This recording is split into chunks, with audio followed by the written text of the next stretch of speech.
좋은 소식을 전해주는 가브리엘 천사를 만난 이야기 한번 들어보세요.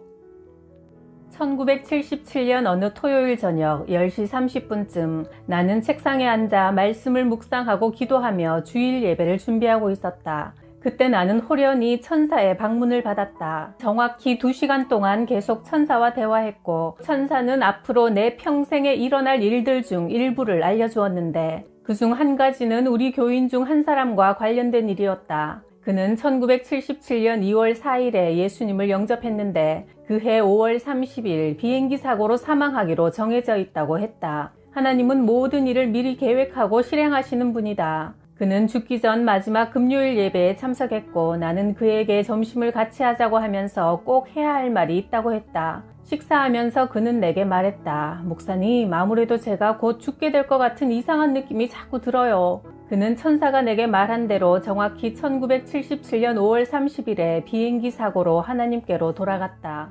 천사는 또한 재정적으로 심각하게 어려움을 겪고 있는 부부가 나를 찾아올 날짜도 알려주었다. 그날이 되었는데도 그들이 나타나지 않아 나는 사무실에 평소보다 좀 더 오래 머물러 있었다. 퇴근 시간이 약간 지난 후 전화가 한 통 걸려왔다. 목사님, 잠시 만나 뵐 수 있을까요? 그는 자신이 누구인지 이름을 끝까지 밝히지 않았다. 그 부부가 문을 열고 내 사무실에 들어오자 나는 그들의 이름을 부르며 인사했다. 그들은 깜짝 놀랐다. 그들은 큰 빚이 있어 일단 떠나기로 했는데 왜 그런지 모른 채 무작정 우리 교회가 있는 아이다호주 보이시로 향하게 되었단다. 여기로 오는 도중에 모텔방을 빌려 들어갔습니다. 거기서 전화번호부가 눈에 띄어 살펴보다가 상담을 원하시면 연락하세요 라고 목사님이 올린 광고문을 보게 되었지요.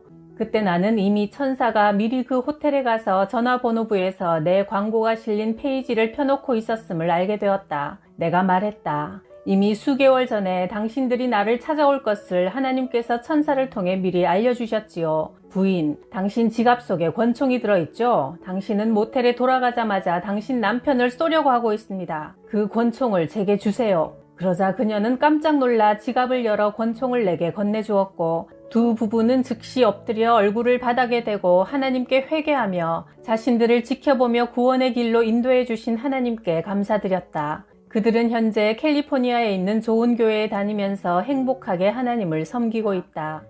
필리핀으로 선교 여행을 떠나기 일주일 전 가브리엘 천사가 또 나를 찾아왔다. 이번 여행이 하나님의 계획 안에 있다는 점을 내게 확신시켜주며 내가 만날 사람들의 이름을 미리 알려주었다. 필리핀으로 가기 위해 경유지인 샌프란시스코 공항에서 일어난 일이다. 6시간 동안 대합실에서 기다리고 있는 중 내 옆자리에 한 필리핀 청년이 앉았고 그와 즐겁게 대화를 나누었다. 그 후 비행기에 탑승했을 때 그 청년이 또 내 옆자리에 앉아 있었다. 나는 천사가 알려주었던 이름을 떠올리며 당신 이름이 사리아노가 맞나요? 하고 물어보았다. 그는 눈을 휘둥그레 뜨며 굉장히 당황해했다. 나는 그에게 가브리엘 천사가 그의 이름을 미리 알려주었다고 솔직하게 말했다. 하나님이 당신을 너무나 사랑하시고 이번 여행에는 당신을 향한 하나님의 놀라운 계획이 있습니다. 당신을 통해 가족들에게 복음이 전파될 것이며 그동안 하나님께서 당신을 계속 지켜보시며 보살펴 오셨습니다. 어떻게 하나님이 저를 알 수 있어요? 저는 하나님을 몰라요. 정말 하나님이 제게 관심이 있다는 말씀인가요? 그래서 이 모든 일을 저를 위해 미리 준비하셨다고요?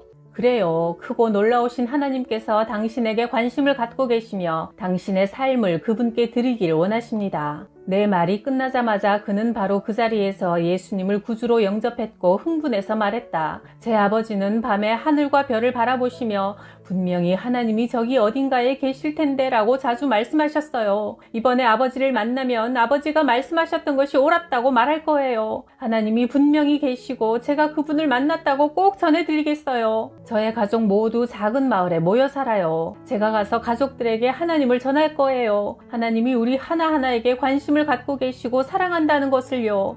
그 필리핀 청년은 그날 비행기 안에서 자신을 만나주신 하나님을 전하는 선교사로 파송받았다.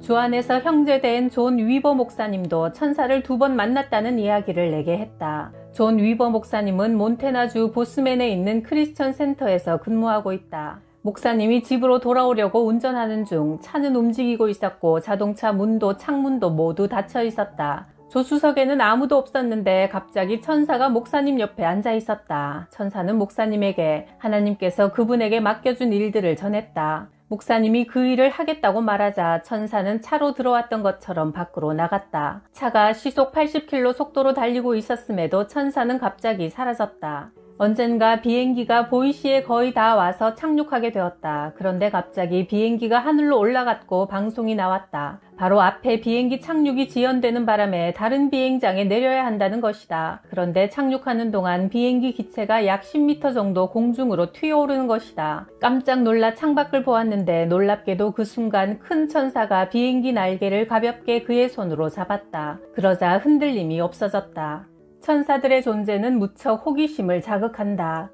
하지만 가브리엘 천사는 다음과 같이 경고했다. 천사의 초점을 맞추지 말고 예수님께 집중하라. 주님은 그 어떤 천사보다 위대하신 분이다.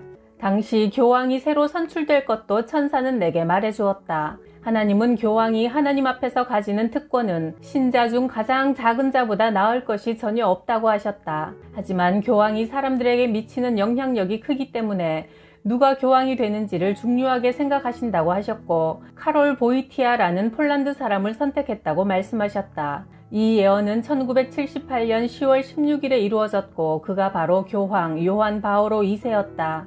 많은 사람들이 천사들의 외모에 대해 관심이 많다. 비슷하게 생긴 천사는 없었다. 키도 다르고 헤어스타일, 생김새도 모두 다르다. 천사는 일반적인 남자의 형상인데 나이는 25살 정도 되어 보였다. 키는 2m 이상으로 컸고 옷 전체에서 피부에서도 빛이 났고 눈은 무엇이든 꿰뚫어 보는 듯 불이 나오는 것 같았지만 따뜻함도 느낄 수 있었다. 과거의 많은 일들이 하나님께서 정하신 대로 움직인 것처럼 미래의 될 일들 역시 계획되어 있다. 성경에 하나님께서 이루시기로 예언된 말씀은 빠짐없이 그대로 성취되었고 아직 때가 이르지 않은 것들도 반드시 이루어질 것이다.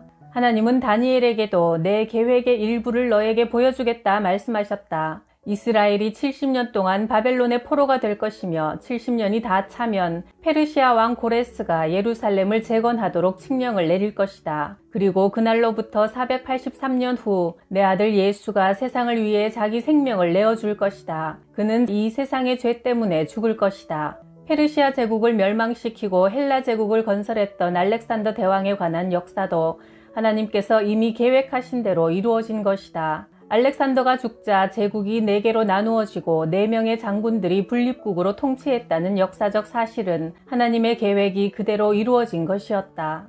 하나님께서 매일 우리 개인의 삶 속에도 개입하셔서 인도하고 계신다는 사실이다. 우리가 그분과 함께 동행하고 그 뜻에 순종할 때 우리 길이 평탄해질 것이다. 그러나 혹시 우리가 그 뜻을 분명하게 깨닫지 못해 헤매면 빙빙 돌아가는 수고를 감당해야 할지라도 하나님은 그분이 정해두신 목적을 향해 우리 각자를 한 걸음씩 이끌고 계신다.